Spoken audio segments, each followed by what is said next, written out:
Beberapa hari terakhir, media sosial dihebohkan dengan aksi Anies Baswedan yang datang di suatu acara tanpa diundang. Kini menjadi sorotan publik dan jadi bahan perdebatan netizen. Nah, entah nanti gimana menurut pendapat teman-teman. Ini dia videonya. Mari kita tonton sampai habis. Salahnya Anies yang datang tak diundang itu, ini menurut Ustadz Abdul Somad. Bila kita datang, kita makan, maka makanan kita itu haram. Waduh. Kenapa cici?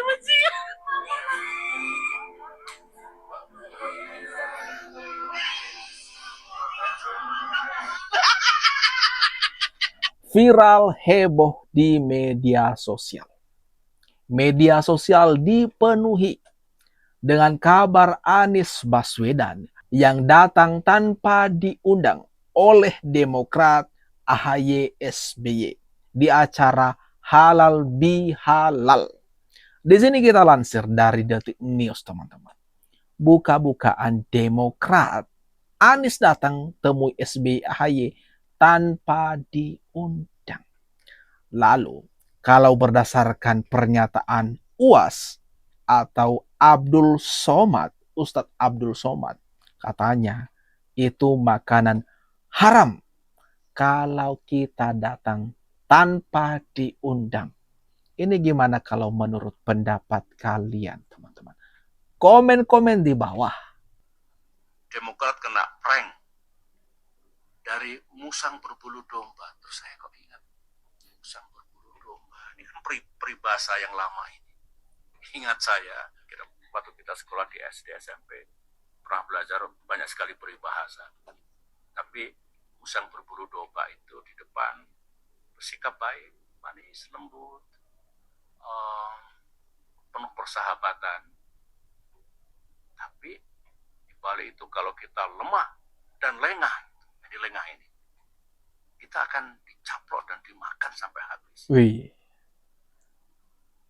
Peribahasa, musang bukan orang. Nah, mungkin tafsirnya ya kita ditelikung dan seperti itu ya. Seperti peribahasa ini. Mengingat kembali, sewaktu ini pasangan Capres Anies Baswedan di waktu lalu, dan kabar sudah tersebar ke sana kemari, ke seluruh pelosok negeri, dikabarkan yang menjadi cawapresnya adalah AHY. Namun ternyata dalam hitungan hari yang menjadi cawapres Anies adalah Cak Imin. Dan ini betapa malunya Demokrat, SBY, dan AHY. Nah, sampai-sampai ini SBY mengeluarkan pernyataan seperti ini. Mengaku kena prank. SBY marah, Demokrat kena prank. Hingga sebut Anies musang berbulu domba. Waduh, ini gimana nih teman-teman? Kalau menurut pendapat kalian.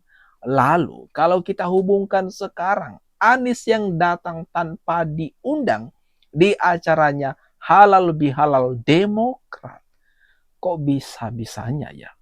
Dia nggak punya rasa malu sedikit pun. Atau gimana nih? Kalau menurut pendapat kalian, teman-teman.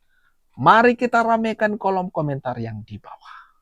Yaitu soal pernyataan Wasekjen Partai Demokrat yang mengatakan bahwa Anies tidak diundang dalam halal bihalal Partai Demokrat, tapi Demokrat memperlakukan Anies dengan baik dan dengan ramah yang diperbincangkan.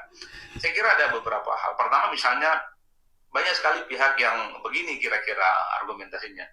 Apa mungkin orang seperti Anies Baswedan, mantan gubernur Jakarta, termasuk juga calon Presiden 2024 sekalipun kalah pilpres, datang ke sebuah halal bihalal gitu ya, tokoh yang sangat berwibawa dan sangat berpengaruh di Partai Demokrat namanya PSB, tapi Anies datang misalnya tanpa undangan, tanpa pemberitahuan, dan kemudian ujuk-ujuk, itu juga menjadi perdebatan terutama di media sosial. Ada yang mengatakan bahwa ya namanya halal bihalal, siapapun boleh datang dan tuan rumah pastinya akan memperlakukan itu dengan baik. Tapi ada juga yang mengatakan bahwa halal bihalal itu biasanya sifatnya agak sedikit eksklusif dan tertutup. Hanya orang-orang yang diundang.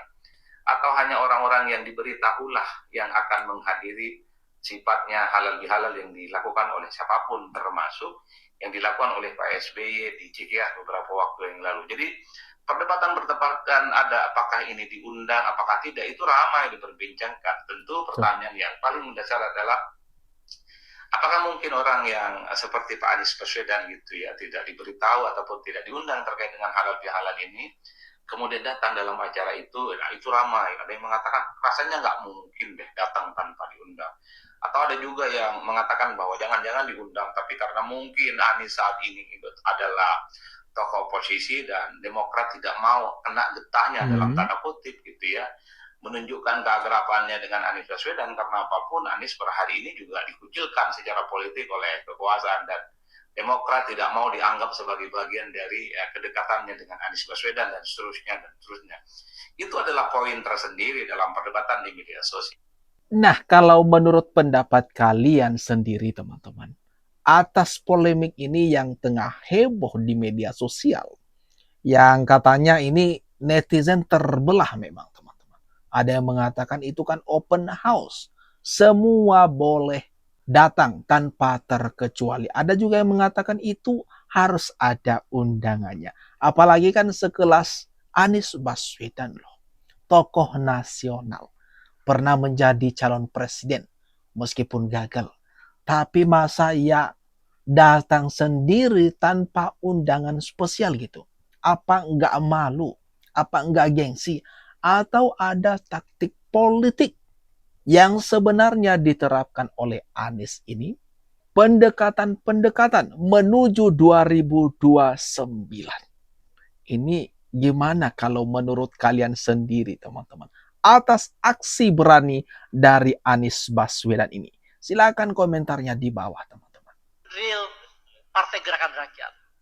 Jadi insya Allah ketika organisasi ini menjadi partai, kekuatannya akan menjadi sangat besar dan kita bisa mencapai target kita untuk menjadikan Pak Anies Rashid Baswedan sebagai Presiden Republik Indonesia tahun 2029. Waduh, mimpi mereka besar sekali. Boleh teman-teman ya. Gerakan Rakyat, partai baru nih. Dan tokoh yang mereka agung-agungkan di partai ini adalah sosok Anies Baswedan. Mungkinkah partai ini mampu mengusung capresnya sendiri di 2029? Tapi kalau berdasarkan aturan yang sekarang sih, nggak bisa. Harus melewati satu kali pemilu dulu, baru bisa mencalonkan atau mengusungkan sendiri calon presidennya. Aduh, nasib Anies Baswedan di 2029 sungguh dipertaruhkan, teman-teman. Anies ini jelas tidak mungkin akan menjadi calon presiden di 2029. Karena Partai Gerakan Rakyat ya, sesuai dengan aturan main ya undang-undang pemilu selama ini, itu kalau yang baru belum bisa. Waduh. Ya. Jadi waktu zaman PSI baru lahir juga, dia hanya mendukung, bukan sebagai yang ikut mencalonkan ya calon presiden. Saya hanya mendukung aja, bukan mengusung gitu. Betul. Karena itu partai masih baru, dia harus melewati satu pemilu dulu. Nah, Partai Gerakan Rakyat itu jelas bahwa ketika nanti, kalaupun lolos ya sebagai peserta pemilu, dia tidak akan bisa mencalonkan Anies. Waduh, ini fakta gimana nih teman-teman kalau sampai didengar oleh Abah Anies dan para pendukungnya.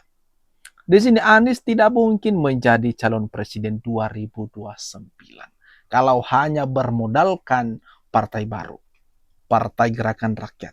Kecuali kalau PKS masih percaya dengan Anies, kemudian Nasdem masih percaya dengan Anies. Tapi kita kan tidak tahu peta politiknya sekarang. Begitu masih manuvernya masih begitu abu-abu teman-teman. Nah, nasib Anies Baswedan ini yang kita pertanyakan sekarang. Saya sedikit membocorkan dulu ya, bahwa Pak Anies ini sebenarnya sudah ditawarin dari perusahaan asing di luar sana dengan Mary Inggrisnya hampir 1 M per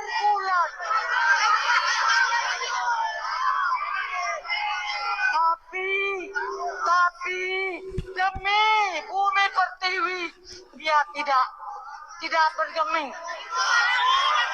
Wah, kata ibu ini, Abah Anies sudah ditawari di luar negeri dengan gaji 1 bulan, per bulannya 1 miliar katanya. Tapi demi Ibu Pertiwi, dia nggak mau. Dia menolak. Demi mengabdi ke Indonesia, teman-teman. Masalahnya, apakah kalian percaya dengan ucapan ibu ini? Yang mengatakan demikian, ini rekam jejak. Nggak bisa dihilangin, teman-teman. Bisa kita akses di berbagai media sekarang. Berbagai pujian habis dilontarkan oleh pendukung Anies ini ke dirinya. Tapi soal faktanya kita tidak tahu, teman-teman. Ini gimana kalau menurut pendapat kalian atas apa yang barusan saja kita bahas, kita tonton bersama. Jangan lupa tinggalkan komentar terbaikmu, teman-teman, di kolom komentar yang ada di bawah ini.